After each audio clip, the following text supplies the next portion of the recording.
Well, ladies and gentlemen, good morning. While we wait for the extra 300 to come in, I'm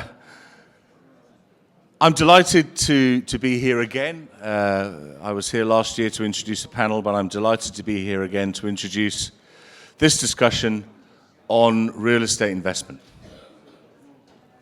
We are privileged to be able to spend the next hour in the company of 4 of Asia's leading real estate and investment influencers. When Laura asked if Asia Square Tower 1 would like to host a panel on real estate, my first priority was to make sure that Dr. Megan Walters was available to moderate. Unfortunately, Megan was already booked and with a waiting list of engagements. But when we met and discussed the panel, Megan dropped everything to be the moderator here today. And what a panel.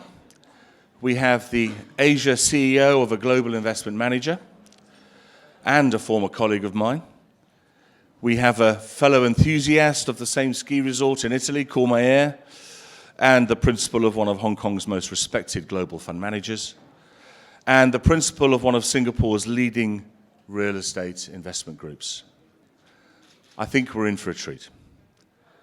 So on behalf of Asia Square Tower 1, I'd like to thank Laura and the Milken Institute for our great partnership here in Singapore, and I'd like to thank the panel for their time today. Enough from me, far better for you to hear from the experts. Megan. Thank you. John, do we follow? Okay. Thank you, Hugh. Thank you. Yep. Thank you. Kenneth? Right. Well, good morning and thank you. Thank you to Hugh Andrew from BlackRock Asia Square for that kind introduction.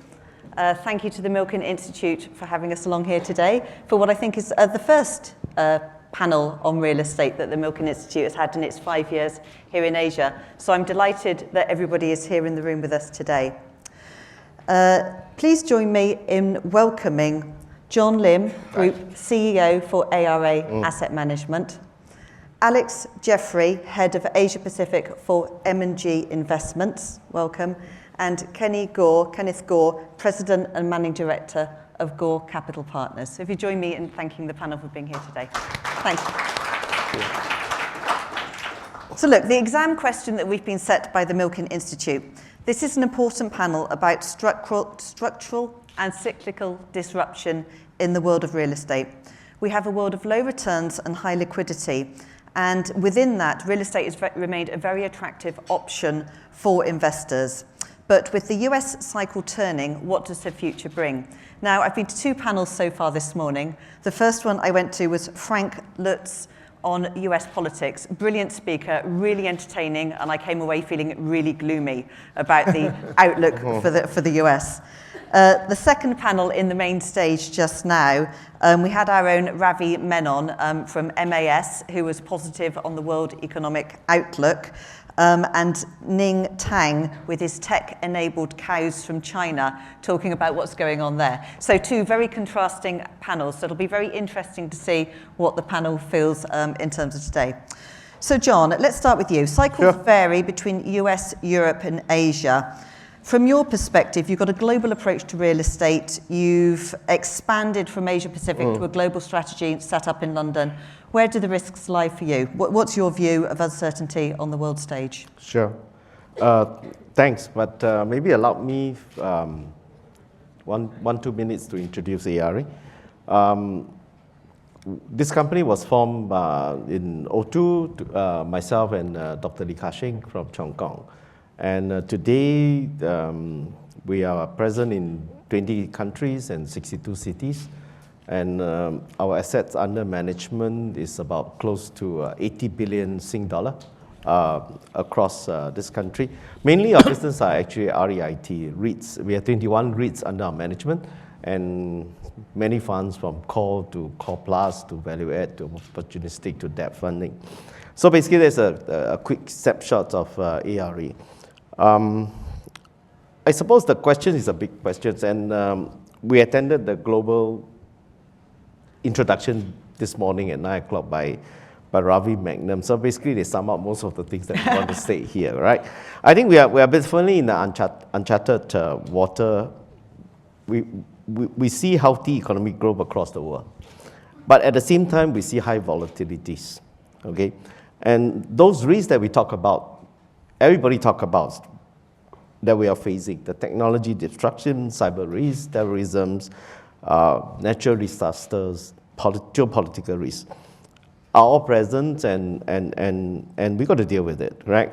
And then we see the U.S. trade tensions intensified, U.S. and China trade tension, and then we also talk about interest rate rising environments, which is a significant impact on the real estate, yes. right? I feel that our views is that U.S. trade tensions, will have to slow down. The world will be impacted. The economic GDP will be impacted, and that will impact the capital value and also rental value of real estates. That's for sure. And I think the world being much smaller today because of digital technologies, I think that FX has become one of the very important factors today when you're investing globally. Okay, last time when we invest in the regions are less important, but when you start to look at Europe, you start to look at America, even within Asia, the Forex has been more volatile than the usual that we 20, 30 years ago when I was in fund managers. And the way I see it, that the world have actually moved, and our classified, that's only our own definitions. I subject to my fellow panelists their own definition. I see the world have actually divided into three very distinct clusters. The US, the Europe and Middle East, and then the Asia Pacific. I think US has always remained the biggest investment and also export of capitals. But if you look at Asia Pacific, the last 20 years ago is basically a net recipients of capitals. But today, in the last 5 years, you see the Asia Pac is actually not only just receiving capitals, it's also exporting capital to the US and the Europe. Typically, if you look at the Chinese money and the sovereign wealth money across most of the developed countries. And I think that speaks a lot for the growth of Asia Pacific over the last 20 years. And to me, it's basically powered by many factors, especially the growth of China economy. So risks, so we see polarization, US, EMEA and Asia all running at slightly different speeds. Yes. And Asia being very much an outbound capital exporter. And you mentioned there capital values falling. I mean, I think that's kind of the first time, so capital values and rents falling. Do you make that prediction globally or more to specific pockets? No, okay, maybe I need to be more specific, but I'm saying that with the global trade tensions slowing down with GDP, yes, we will see that the impact of capital values and the rentals. But on the other hand, today we see ample liquidities. There is plenty of capital flowing in, which may, on the other side, perhaps support the value. That's where the interesting part of real estate. Where is the direction? Whether the liquidity will continue to move on the capital values, or the slowdown in economy will put us, and the increase in real estate interest rate will put us back to reality. Right. So that's a brilliant summary, and that is a big question. Yeah. So Kenny, on that question, the risks.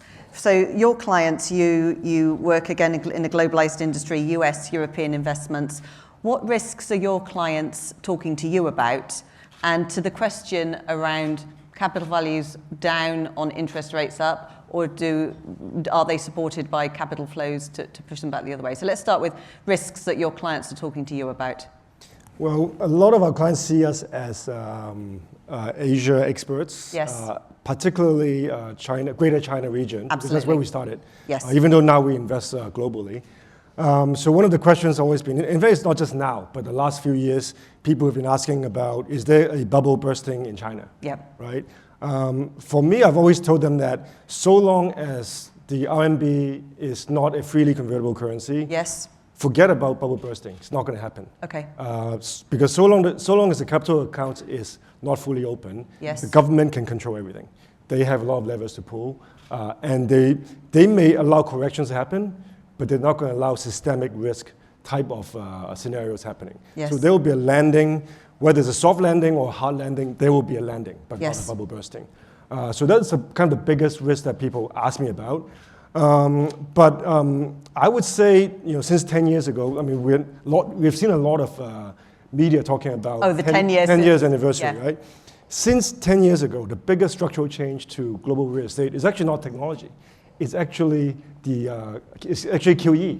It's all the liquidity being created by global central banks around the world, and they're flowing to the most desirable and fastest growing markets. Yes. Hong Kong being one of the good example. examples, as in London, as in, at least London before Brexit, all that. But since the last 18 months, there has been QT, quantitative tapering, Yes. by the Fed, and European Central Bank talking about the same. The Chinese regulators seeing that the leverage in the Chinese system has gone up a lot, Yeah. so they try to deleverage. There's been monetary tightening, especially to real estate markets. They are trying to do the right thing. Yes. But then Trump comes along and launched this trade war. Yes. How is that going to affect these central banks trying to do the right thing, right? But no question, when they do the right thing, if they do a real QT, it is going to affect real estate. Interest rates should go up. Cap rate should go up. And that's going to affect real estate value. But with the trade war coming, and Trump himself is a real estate guy, and he has already been hinting to the... Has he been looking for deals with you? Sorry? Has he been looking for deals with you here in Asia? No. But so with the trade war coming, whether that QT, monetary tightening in China, whether that will reverse course remains to be seen. Yeah. But I think, based on my observation, I think central bankers, if things go seriously wrong in the markets, they will reverse. They won't reverse. Because that's the easy way out. Yeah. We'll just keep it running. Yeah. Thanks for that, Kenny. Alex, bringing this to a wider level, so at M&G, you're responsible for wider than real estate. So real estate for you is just one component in the job that you do. How does the real estate world look to you, given our comments from the other panelists about where cap rates might be? How does the global risk profile look to you? Well, I mean, as Ravi Menon said this morning, I mean, the backdrop is quite benign. Yes. We hear a lot of talk about the risks, especially in the light of the 10-year anniversary of Lehman's. But actually, if you look at the growth and confidence levels, both in the corporate sector and among consumers, in America, in Europe, and of course in this region, it's all a positive backdrop. And real estate is a sector which is very much driven by the health of the general economy, because in the office sector it affects the corporate's propensity to employ people and therefore take office space. Yes. It also benefits consumers' propensity to spend, which then has a flow on to logistics providers as well. And of course that's also influenced by manufacturers. So that's a positive backdrop, but I mean, a lot's been written about these risks, and it's almost not necessary to repeat it all. But I would highlight three probably. Yes. The first is the level of indebtedness in the system. We clearly the whole banking system is more robust than it was. The banks are far better capitalized, yes, thanks to the impact of the regulators since the crisis. But the level of indebtedness has not gone down. In fact, it's gone up, and it's just shifted around. It's gone probably from the corporate sector to the public sector, and a lot of it's found its way to China, actually.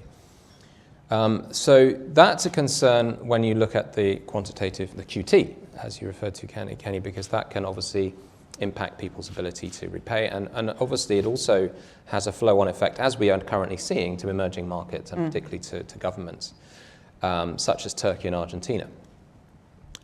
The second area, sort of bucket of risks that I would highlight is actually ourselves. We need to look at ourselves in the real estate sector.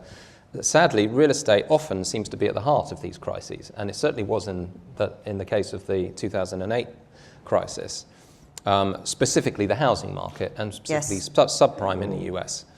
Governments around the world seem to like inflating house prices and encouraging lenders to offer capital to borrowers to buy houses that they wouldn't otherwise be able to afford. And those levels of indebtedness, specifically secured on housing and sometimes subprime housing, are still there. And yes. Again, rising interest rates, quantitative tightening could indeed affect those borrowers' ability to repay.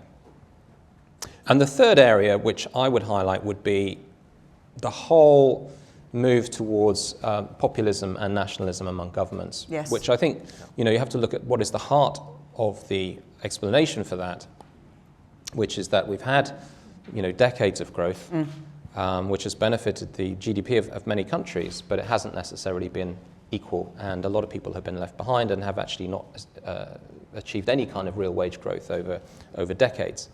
And that has obviously translated into the emergence of political parties and governments which are now following not exactly conventional monetary and fiscal policies. And that is one of the factors that's led to the trade tensions. Yes. It is also leading to emerging market debt crises in, as I say, Turkey and Argentina. Turkey's current government is certainly not following conventional monetary policies. Argentina's is, but it's having to deal with the aftermath of the previous government, Yes. Which certainly didn't.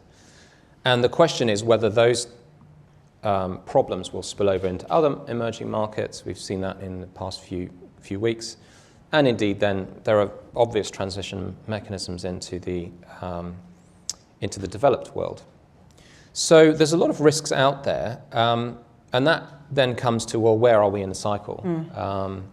Which is a very interesting topic because, if anyone could predict exactly when the downturn is going to happen, then we probably wouldn't be here on this panel. But, it's a very difficult question to answer. My personal view is that we are late cycle. Yes. We've been in a extended period of growth in all asset classes. I mean, equities are at record highs. Well, this is it. I mean, that was actually the first poll question. We could take the poll question Sure. and see what the audience thinks, just so that from a research perspective, we don't sway them with your thoughts. So let's just try the poll first question, the first poll question. So ladies and gentlemen, I don't know if you've managed to download the app. For the technical team at the back of the room, if it's possible, please, can we try loading the first poll question? This is my first panel with Milken Institute, so we'll say, I think perhaps we hold it before we show the results? Oh, no? Okay. So does anybody else want to try voting? I don't know. Sometimes in panels you sort of hide the results and you go, ta-da, and then there's a display and you get to see all the results. But I think on this version, we can pop it in. So at the moment, possibly at the peak of the cycle. 0 for expansion. Yeah? Peak cycle. People being unsure. Anybody else want to vote? Okay, so we're starting to get all right. Well, so while that runs for a little bit, Alex, you were saying. So from your view, we are kind of, I think we'll fairly acknowledge we might be peaking the cycle. Well, I mean, to me, the question actually is not so much when is the downturn going to happen or where are we in the cycle, because it's quite difficult to say. I mean, personally, I would say that we are close to the peak or late cycle, but that's a very difficult question to answer. And so to me, the big question is, how do you prepare for the downturn when it inevitably comes? Yeah. So that might be That's probably a better answer. Actually, if we can go to the first slide, because we did, in the event that the polling perhaps didn't quite work, we took a survey result from, I think we can move through that slide now, thank you, if we go through that one, the next slide is the result. There we are. So where are we in the cycle? We borrowed this from a recent survey by Prequin, which I think you can see there. People very much feeling, certainly in the equity cycle, that we're quite a long way through. So to Alex's point, how do we prepare for the downturn? Perhaps then if you could just go to the next slide, which is also from the Prequin survey. And Alex, if I can just stay with you, one of the things that's turning up out of allocations, to John, you were mentioning that increasing allocations to real estate. I mean, this again is from the Prequin survey, and it's not just real estate, it's to all, this is from the alternatives asset survey, but really, another 30% looking to go into real estate, 43% looking to go into infrastructure. So whilst the equity cycle may be coming through, how do we reposition for that? Certainly people still looking to put money into some of the more sort of solid assets that we have. So Alex, any kind of views from you from an M&G perspective? So given you have a choice between real estate or equities, does this resonate with you? Yeah, I mean, I suppose I can answer as an institution as well as Yeah. as an asset manager, because we're part of Prudential UK, which is the largest institution in the UK. It's an insurance company. It thinks about its asset allocation in actuarial terms, like most insurance companies. So it does an asset liability matching process. Yes. Working out the value of liabilities and the timing of them based on actuarial principles. And actually, real estate looks pretty attractive on that basis. Yes. And our allocation, or that institution's allocation to real estate, has historically been much higher than other institutions, so around 15-16%. That is which high. Current level. Yep. That's stable, and they're very happy with that. I mean, the asset allocation team, they've looked at the returns that real estate's delivered in the past. Past is not necessarily a guide to the future, as we are constantly reminded in MiFID II terms. But Yes. But in the past, so if you go back to 1983, which is when IPD was formed, Yes. which is now MSCI, in other words, when independent records began, its return on that portfolio, which is now about 25 billion sterling, Yes. has been 10% per annum, unlevered return, and relatively less volatile than other asset classes. Yes. Which translates, because of the size of the fund, to more than 20 billion of investment profit. So they're pretty happy with that. Doesn't necessarily mean that's going to continue in the future, but actually it's relatively uncorrelated to the other asset classes as well. Is, yes. So they're quite happy with that. And when you look at how our other clients are looking at real estate and real assets generally, there is a propensity, which I must say is coming through in that survey, to increase Yes. allocations. And I think that's a structural change, not just a cyclical one. Hodis Wild do a survey with Cornell University every year. I think they're doing their current one now, but last year's one, I think, showed that the average target allocation to real estate had increased pretty steadily over the last few years and was now at 10.1%. Yes.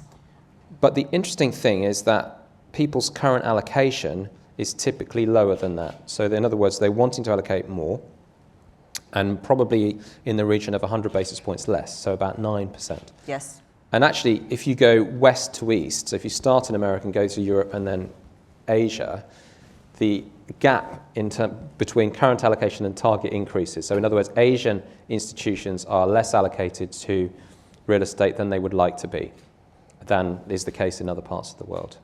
And I think very much particularly the Japanese are probably some of the lowest allocations. Yep. That's Yeah. great.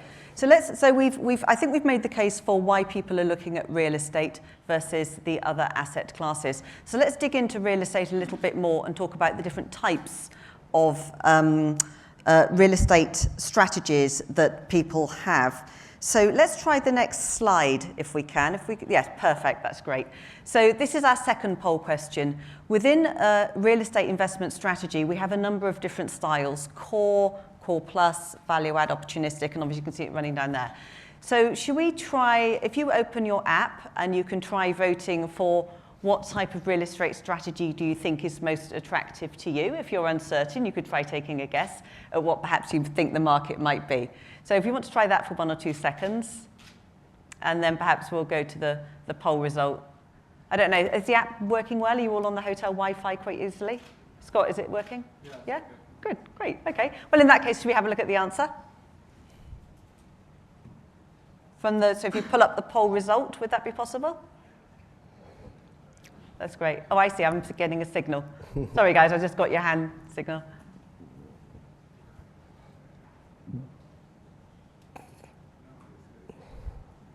Yeah? No, okay, well, we'll move on then.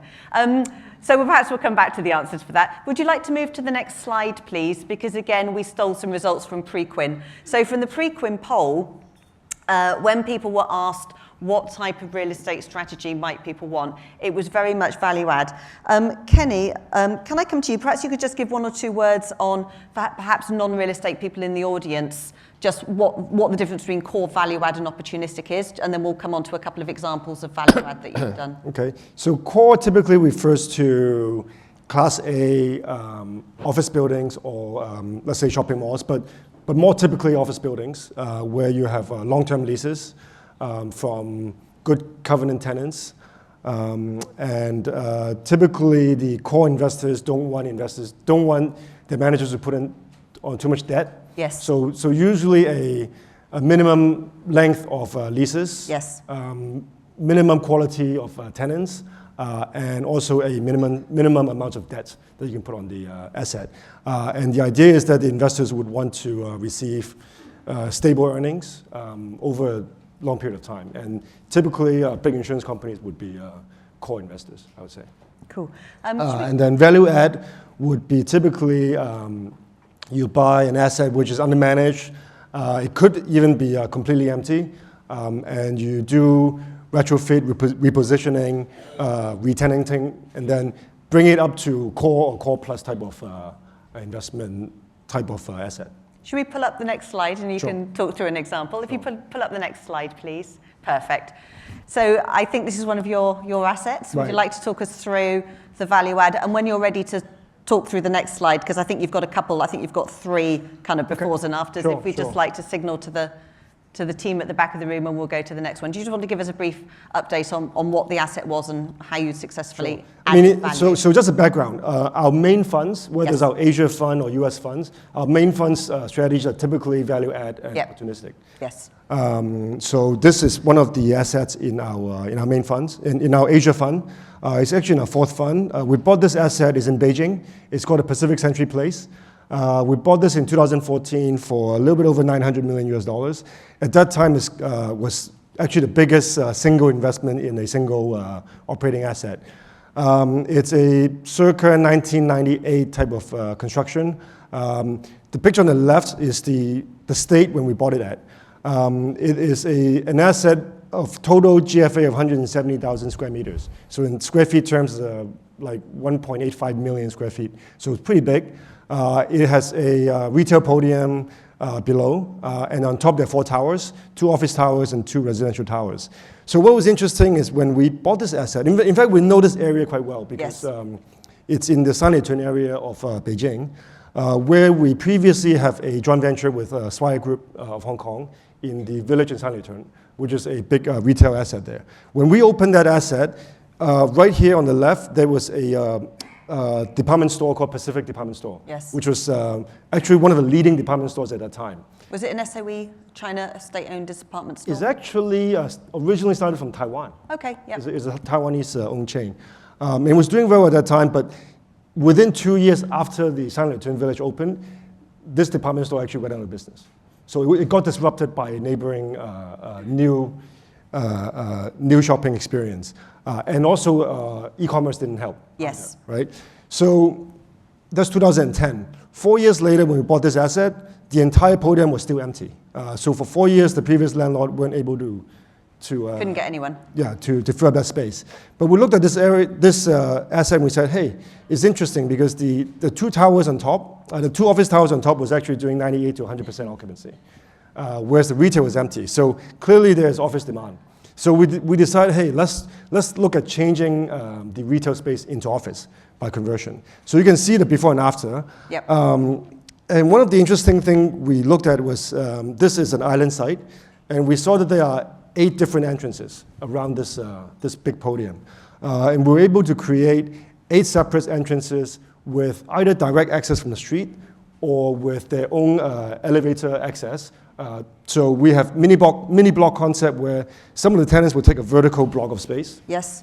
with staircase or their own internal elevator. Some will be taking across 10,000 square meters kind of space on Single each floor floor with plate. their own elevator access and their own main lobby to the street. Nice. So we ended up actually leasing it to 7 large tenants, including the likes of Infinity, Cheo, which is subsidiary of Samsung Group. We have Aruba, which is part of HP. Yep. We have Fujitsu, another Japanese. We have Amway, putting their experiential shop in the bottom, and with the offices on top. And also Naked Hub, which is one of our investee companies, which is a big co-working space. So we're able to lease it to basically changing it from retail space, empty retail space, a failed department store, into corporate headquarter space. That's a brilliant value-add story. Maybe we can flip the slide to do you see want to some go of to the the other. next slide? So just a few other pictures of showing what we did. Again, on the left side is before, on the right side is after. The one in the bottom is actually quite interesting. There was an internal road surrounding this whole mall, but when we bought the mall, this internal road is inside a wall with all these trees you see. But what we did was actually we got rid of the internal roads, and we used the exterior road for circulation. Yeah. So all the internal roads become pedestrian walkways. Perfect. So now we can do a fresco style dining with restaurants on the outside. Nice. Next one. So this is the interior before. This was when it was still a department store. Yeah. You see an escalator with a round atrium, typically of an old style department store. Next slide. So afterwards, we kept the atrium, but we actually expanded it to bring more lights into the middle of the building. We built out conference room areas, which sticks out, boxes. And again, each of these floors are taken up by very large corporations. So all in all, in terms of value add at this stage in the cycle, if you don't want to be in core, you're looking for value add. This is an excellent example of change of use of property, enhancement, refurbishment. I mean, because construction back in '98 in China, I can imagine some of the quality, perhaps in fixtures and fittings, might not be quite what we would expect today. Right. And the interesting thing about this kind of repositioning is actually tedious work. Yes. Slow. It's a lot harder than buying a piece of land and building it from scratch. Yes. But it takes a lot less time. So we bought this in 2014, August. We actually just sold it. Oh, well done. In July Yes. of this year. So less than 4 years. Full renovation, turnaround, profit. You're going to tell us the returns? Right. It's pretty good. It's good. Okay, it's good. John, you run a similar kind of thing. I think if you just go to the next slide, please. So ARA. John, this is one of your assets. Yeah. So a similar kind of value. I think we all do the refurbishment. same thing. Yeah. We're all in the. You see, I think Gordon and ourselves, we are two very active managers in Yes. this, right? And we adopted the operators come investment philosophy. Means we don't just buy assets and then try to time it and sell assets. We basically buy assets, value add, create the alpha, and then to enhance the returns to the shareholders. Yeah. And of course, the skill set required for operators come investment philosophy, which require much more manpower. Yep. And much more intensive understanding of real estate, Yeah. and also the local market. But maybe I want to take a step back to talk about the core. I think over the years we have actually, especially the last couple of years, we actually see that the investors, coming into Asia Pacific, actually shift from opportunistic to core and value add. And I think value add is quite obvious because Asia full of opportunities, Yes. right? Over the last 20 years, a lot of assets are poorly built, poorly managed. With the digital transformations and e-commerce, more need to be upgraded. Office need to be transformed. But at the same time, when you look at core investment, I've always challenged this wisdom. When you define core investment, you go to Hong Kong and Singapore, buy at a yield of 2 to 3%, with an interest rate of 3%, and you are talking about a negative carry, and we say that, okay, this is a core investment. I actually challenge this wisdom all the time. Okay, how can you define a core investment where it's negative leverage? You don't even have a cash yield, you're actually running a negative cash flow. And people are chasing after trophy buildings, Hong Kong Central, record selling price of, I can't remember what's the, 55,000. It's 40 billion Hong Kong dollars. Right, at around 33,000 33,000, and square feet. they bought it and they flipped it last month for 55,000 per square foot. So by the way, do you call this a core investment? Actually, I always challenge that. But let me introduce another asset class, which is, I think, the REIT, Real Estate Investment Trust. REITs, yes. I think, to me, that is a better definition of core investment. Okay. Where where the portfolio managers assemble a portfolios listed in the market, Yep. and they offer a range between 5 to 7% yield. Okay, and the risks actually are much diversified, and the product itself, it should be a call product because it takes less risk. Okay, at the same time, because if you look at the flip side of the LPs, that we traditional LPs that we know, they always differentiate REIT as a public market instrument. So they say, okay, that we're all here talking about direct investment, right? We're buying physical assets, whether it's core assets or value add or build a building. But they always classify REIT as another department. So you go to any LPs, we manage a lot of money for LPs. You go to CalPERS, you will talk about investing in REIT, they say, okay, that's another department. They're down the Public corridor, equity yeah. department. Well, why should it be? Yeah. And I've been always argue with the LPs in the industry that REIT should be actually part of the physical real estate allocation. Okay, instead of just buying buildings in different asset class, you should actually include REIT as part of the investment allocation. So that's something that, like we say, okay, we have to continue to educate, Yes. continue to promote that class of assets. So how many REITs are you running across the region? We run 21 21 REITs. REITs, 11 listed from Yes. Japan, Hong Kong, Malaysia to Singapore and Australia. Yes. We have about 10 unlisted REITs in Korea. And generally, we have managed maybe 20% of the market cap. And so for the audience here, if you're managing 20% of the market cap, these might be people that you might like to target for your REITs. Sure. So basically, I'm just want to extend that product range from just always talk about core is buying a office building, Yes. and that's called core investment. You invest into a REIT, I think it's also a core investment. Actually, let's move that on then. So let's talk about retail. By the way, I'm very jealous Sorry. that you have 21 REITs under management because it's the holy grail for a manager because you have permanent capital. I built, by the way, my capital, whatever I do, that wonderful hard work. asset, You buy I and have, sell, I have very to sell it. tiring. You've got to start again now, I haven't you? have to start again. If Yes. I have a REIT, I can just keep it. So I'm very jealous. But permanent capital doesn't need to be listed, though. I mean, REIT is one form, but you can also have an open-ended institutional fund. Correct. That is also permanent. Correct. So basically, if you talk about this side, basically we bought over a portfolio of assets in Malaysia, and then we actually transformed it. That's great. If you can just slip back to the slides. So just pop the one on that was on and then move on to the next one, which is another one, because that will allow us neatly to get into, so this was one of the ones where you refurbished in Malaysia. And if you could go on to the next one, similar story. I think Suntec is a well-known assets, Yep. 20 years assets.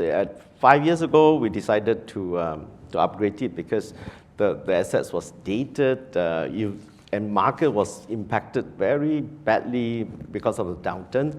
Office rentals falling, retail rentals falling because of e-commerce. So we decided that rather than stay at the dated assets and let the rental fall and died, we bite the bullet and we invested nearly 400 million, Yep. including transform the whole convention centers, shopping malls, and the office building. Actually, and I'd And like to, sorry. today, we are actually 99% occupied Yes. across the asset class, okay? Importantly, the most important factors, actually, I want to bring it up is, we used to run about 2 million footfall a month. After transformation today, we are running at 4.1 million footfall a month.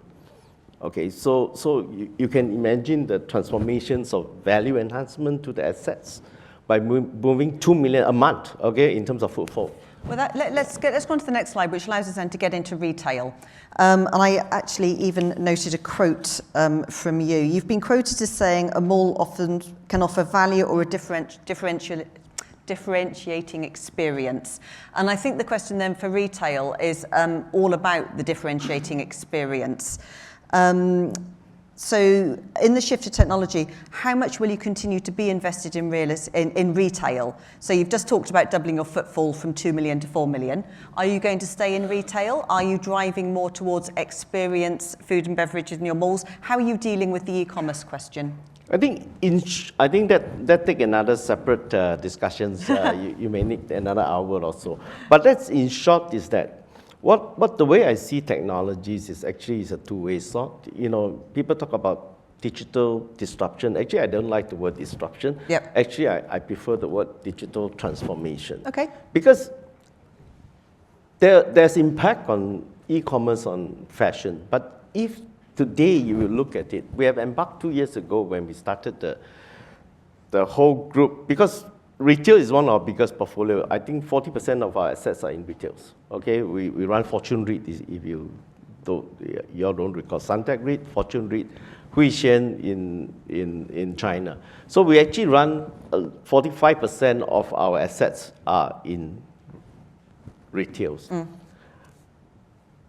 2-3 years ago, we actually looked at the impact of e-commerce, and we tell ourselves that rather than sit there and get impacted, and we have to transform our mall in 2 ways. Okay, simple. One is technology, one is physical. Yes. Physically, we got to change the mall, from a fashion to lifestyle.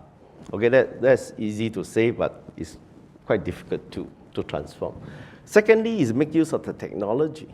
Okay, I think the world that you disrupt by the technology, but at the same time, if you can use the technology to engage your consumer, analyze their behavior patterns, actually you reach them instantly today. In the past 20 years ago, when I was a property manager, I need to put the ads into the papers and emails, and nobody responds, right? Today, with the apps and the digital engagement, if I have a promotion, if I have a sales, Yep. I reach 1 million people instantly, okay? And I able to know that whether they look at my apps or they don't, okay? And I can respond. Yes. The sales and promote instantly. So technology actually is 2 ways. You use it properly, you analyze the data through the big data. Most of the malls we operate, we collect thousands and millions of data that we don't know what to do with it in the past without technology. Today we have software. We have all the monitoring devices. We have the analytical ability to actually analyze the pattern. So to me, retail is here to stay. Yes. I don't believe that mall will go away, okay? Because human being is being a social animals. We need place to gather, Yes. to play, have fun, a place to eat, and so on and so forth. So I think more will transform.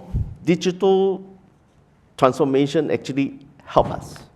Actually, we have a big division now, developing the technology to how to engage the consumer in the most efficient manner. That's great. So actually, let's leave that there. So technology to engage the consumer, people being social, people wanting experience. Alex, I'm going to bring it on now to talk about technology and engaging in the workspace. So just sort of slightly bringing it back around to offices. Can you bring up the next slide? Is that possible? Let's try a poll question. Let's see if this works. We're going to give this a go. And this is around, so thinking about the retail, the experience, people being social, can we try voting on this? If you're a tech occupier, and for many of us, we're kind of all tech occupiers because we all want to be technology companies. Our new strapline is JLL, so we're a technology company in real estate, so I think we'd all like to be that. What drives a technology occupier to choose a location? I don't know if at the back, can you see the poll answers rolling in on the app? Yeah? Should we try and switch it across? See if it works. Great, okay. That's brilliant. Okay, this is great. So, in terms of the list, you might think it's access to customers, infrastructure, supportive government policy, proximity to transport, cost or rent, proximity to amenities or talent. So, for those of us in the real estate world thinking that it was always about the rent, if we sort of had the most cost-effective rent, then we might attract more people. In fact, as that it's saying here, it's very much access to talent, 70% people voting for that. So if you go to the next slide, and Alex, I'll draw you in here. I mean, M&G, this is a piece of work that we did for JLL, so obviously it has filtered out into the region where we went around and we asked people what made people want to go to different spaces. And the real estate component was right down there at number 3. Right up at the top was number 1, access to talent pool.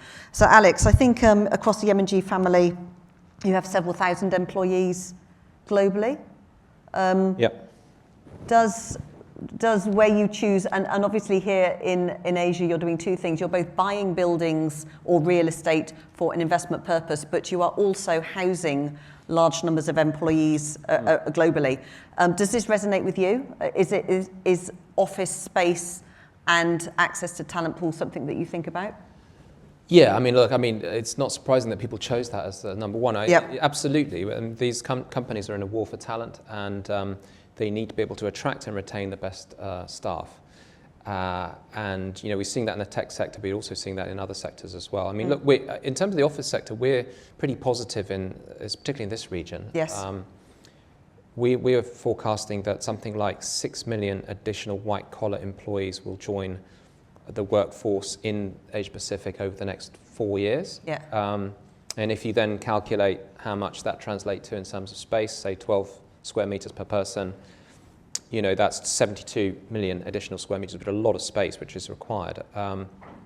So general positive backdrop for the office sector, but I think that not just in Asia, but around the world, landlords need to understand, most of them I think do, but some maybe not yet, that they are in the service industry. Yes. It's not just about collecting rent. This is about, in my view, creating a blank canvas for your clients, who are your occupiers, to flourish. And their preferences and needs are changing. They want services, so that comes in the form of amenities, either within the building or around the building. It could be access to food and beverage, it could be gyms, it could be just nice amenities like gardens. I mean, in our own office building in Capita Green, around the corner, which is managed by Capita Land, we have gardens on pretty much every floor, and it's a very pleasant environment. But this is quite a shift, isn't it? I mean, historically, office landlords did not think in this way. I mean, this is a shift really in the last 5 to 7 years. Yeah, it is, and I think it's a very important one. And I think the other element beyond services, I mean, another example is in Seoul. Yeah. We've just acquired a big office building called Centropolis. Yes. And a whole floor is basically given up to just tenant amenities. So just for the tenants and not for the public. It's about cafe, restaurant, but also a whole conference facility, sleep pods, relaxation areas, garden, etc. And you think, well, is that maximizing rent, giving up a whole floor to that? Well, actually, we believe it is, because you are increasing the rent and you're increasing the ability to attract and retain tenants. It seems so obvious now, but that's a real fundamental shift to how even sort of 10 or 15 years ago we would have looked at office development.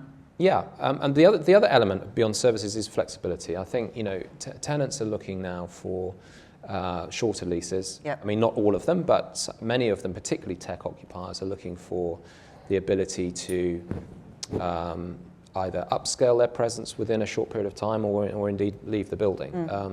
And that's not surprising, because they're startup companies, and they could be 5 times the size in a year's time, or they could be out of existence. So that's why you've seen the rise of serviced office providers, and of course now the flex space. co-working. Co-working. Are you going to get into the co-working? You're going to develop your own brand? Well, we have a lot of co-working occupiers in our buildings. So an interesting example is the historic Prudential headquarters in Holborn Bars in London. Yes.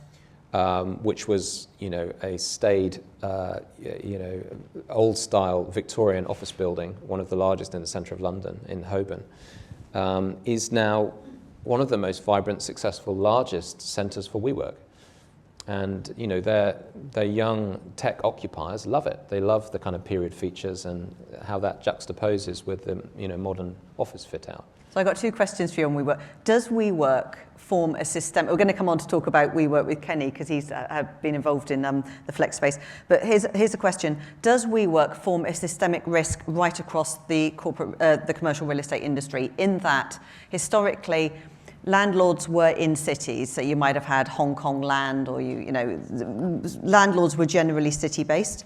Where you had occupiers, it might have been WPP, it might have been GlaxoSmithKline, you would have had other ones. But nobody, as a single occupier across the big markets, would have been as systemically important. Well, I'm using the word systemically important. Does WeWork provide a risk to the commercial real estate industry? Personally, I don't think so. I think Okay. it actually adds to the options available to tenants. You won't find all tenants wanting to take short-term leases, because actually it's more expensive to take on that kind of lease. I mean, some of the larger corporate occupiers will still want to take long leases for large pieces of space. But interestingly, in a conventional office building, you will now find that it makes sense to have, say, 20-25% of the building given up to a co-working provider. Yes. Now, it's very important, actually, which provider you choose, Okay. because it can affect the image of the building. Yes. It affects the usage of the lifts, for example, and it affects how it appears in terms of the entrance space. Some of the more established office occupiers, banks, financial institutions, may not like co-occupying with some of the more avant-garde co-working providers. That's right. And on an avant-garde, I don't know how many people here have worked in co-working space. Can you just pull the slides back up on the main screen, and we'll just take a look at some of them? Actually, the top two examples there, oddly, are actually our JLL office in Shanghai. So in order to attract talent, we've developed our office space to look like co-working space. If you just flip onto the next one, and that's our office lobby, so with a bit of branding there, sorry about that. But if you're in our Shanghai office and you want to go get a coffee, you can work in our office lobby as if it was a co-working space. It's open to the public. Anybody wants to go there, just rock up and say, Megan says it's okay. You go and get a coffee there. If you just move on to the next one. And so, Kenny, this is my best joke of the day. So you got to laugh. We don't have to laugh on this one. So you helped negotiate or bring together, you were involved in Naked Hub, and you helped to bring together the merging with WeWork, which leads to the headline, "We Work Naked."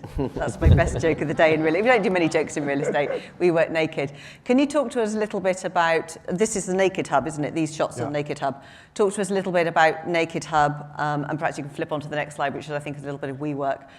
What you did to bring that together, and how you got involved in the flex space work, and what you think the future for flex space is. Well, first of all, I can't take credit for bringing WeWork and Naked Hub together, but I love that tagline of "We Work Naked." There we go. You can have that. But Naked Hub is actually started by a very strong entrepreneur, Grant Horsfield, and he's a serial entrepreneur. He previously he founded Naked Retreat, which is a kind of a resort company in China, successful resort company in China. I got to ask about the branding of this. I mean, if you're looking on the internet and you can see there's Naked Retreat, what do you think? Does it Actually, when I first met Grant, I was like, wow, this is great.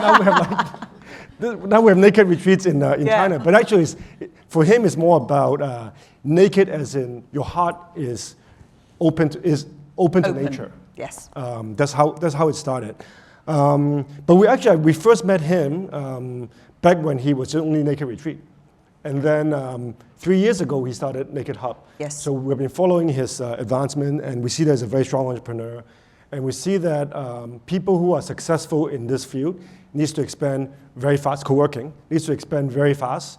And therefore, you need to have the ability to constantly raise money. Yes. No matter how beautiful your renovation is, if you cannot raise money fast enough, you're going to fall behind. You won't be successful because you need to burn a lot of money. So we see this as a strong entrepreneur. He has the ability to raise money. So it's like, if we want to bet on a new WeWork in Asia, this is the one to bet on.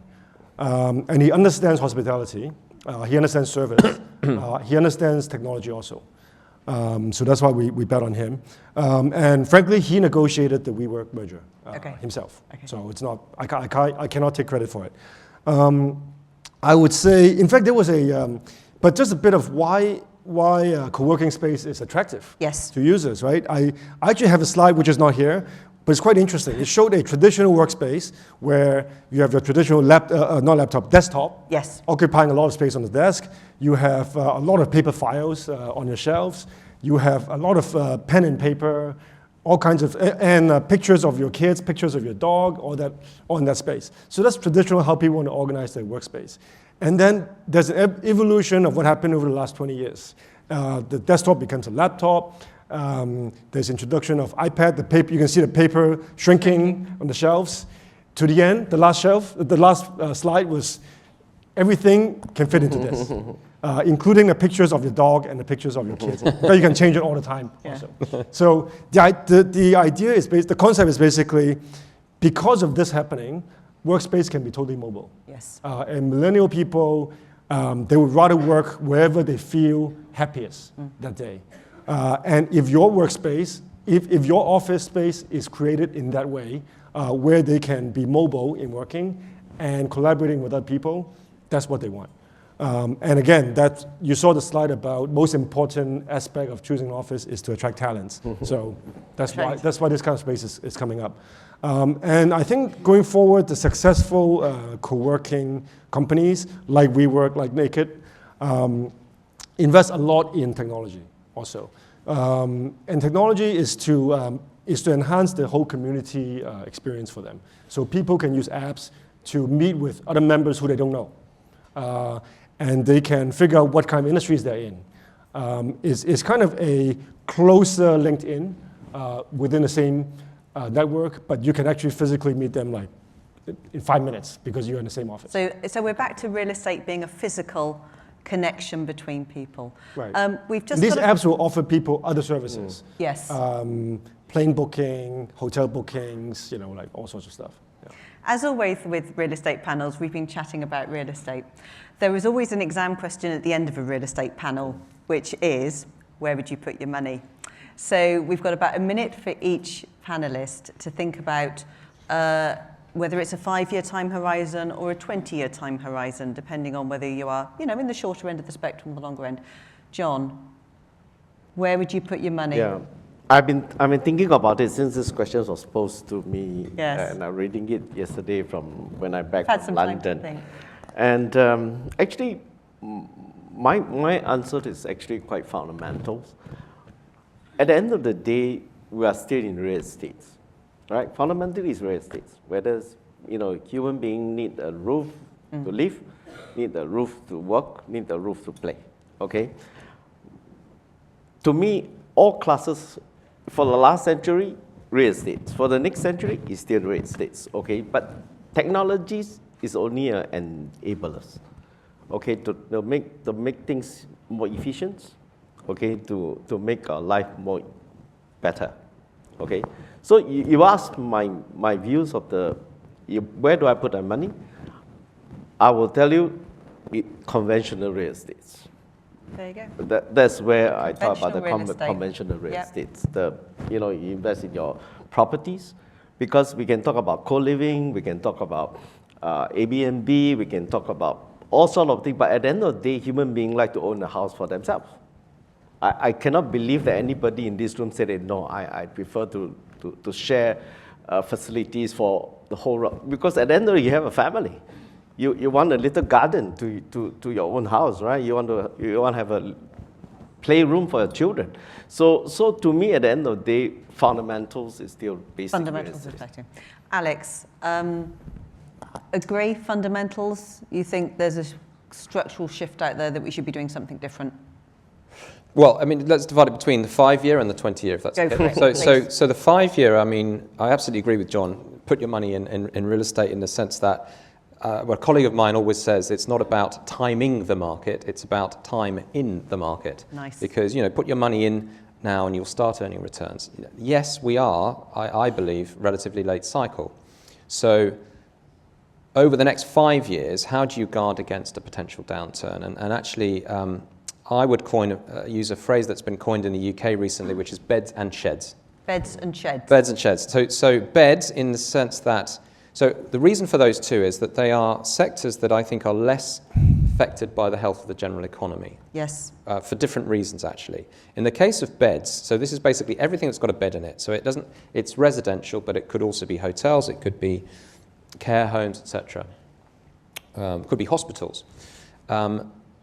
people need a roof over their heads, right? So regardless of the health of the economy, people need residential. And in some respects, it could be counter-cyclical, because if people are not feeling confident enough to buy a house, then they may want to rent. Yes. Now, so when I talk about residential, I'm talking about specifically about rented residential. Now, I obviously referred earlier to the fact that housing was at the heart of the crisis, so be careful. But here I'm talking about specifically the rented residential sector. In the US, they call it multifamily.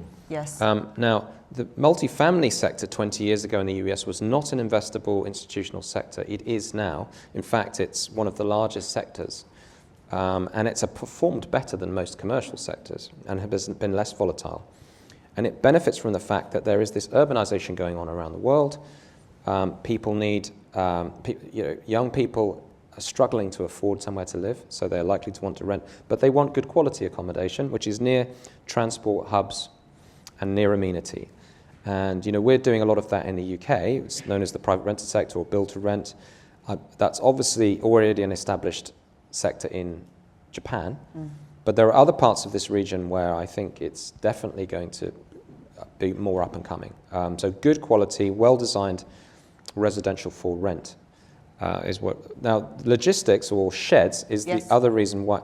The other one I would point to, which is why is it less affected by the overall economy? Just because of the structural shift. Absolutely. We've talked about it towards online. Amazon, obviously, as the larger provider, is not in a lot of these countries. Only just entered Australia, for example. Yeah. They are going to need massive quantities of logistics. So that I would focus on that. 20 years, I think there will be a part of the real estate sector that simply doesn't exist today, that we don't regard as an investable sector, just like if you go back 20 years ago. Who knows? Urban farms has been mentioned. Urban farms. Food resilience. Yes. Maybe even urban fish farms. Yes, urban fish farms. Thank you, Alex. Thank you for that. So do I have time? I know it says wrap up in big letters on the screen. In like 10 seconds, stay in Beijing, go somewhere else. What would you do? I would say for longer term, invest where governments put in a lot of infrastructure. Yes. Because every time government puts in money into infrastructure, it's basically putting money into pockets of landowners and real estate owners. So for Asia, I think the best place would be the Greater Bay Area. Yes. Southern China, yes. where a lot of infrastructure is going in. Yes. Shrinking the whole area. 70 million population today. I can easily see it go up to 100 million in the next 10, 15 years.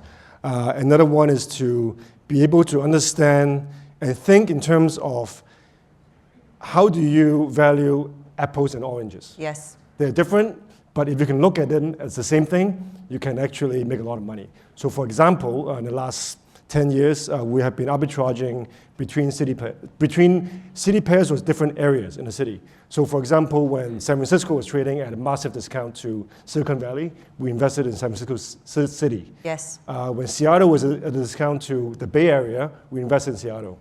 And then now it's Oakland, because it's a discount to San Francisco. If you can spot that kind of apples to orange kind of values, you can make a lot of money. That's great. So look, with that, we're absolutely out of time. So John, Alex, and Kenny, invest in real estate, solid, beds and sheds, and look for geography shifts. Thank you very much.